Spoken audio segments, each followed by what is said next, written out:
seen working is the water fund, like for instance, the one that is running for water. And I've seen it really supporting a number of them. I think that there is need for us to review for that still a policy, but I think it's very important for people to understand how PPP.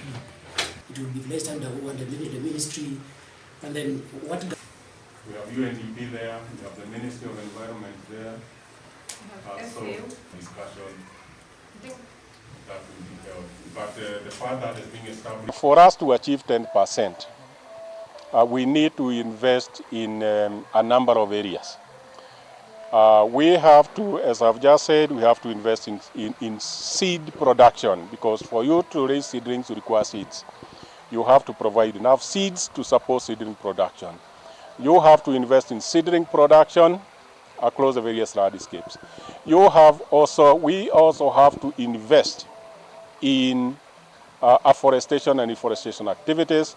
No, the community can never be forgotten, because these forests, if we are to achieve 10%, we shall not achieve it within what we know as gazetted forests, because the gazetted forests are already known and they are already accounted for.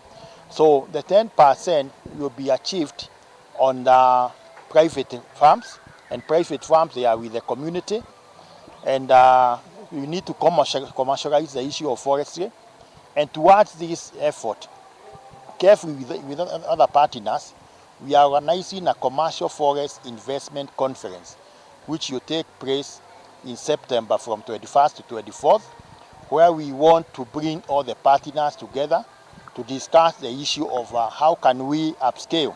We've been supporting the development, the REDD+ process, development of Kenya's readiness on REDD+.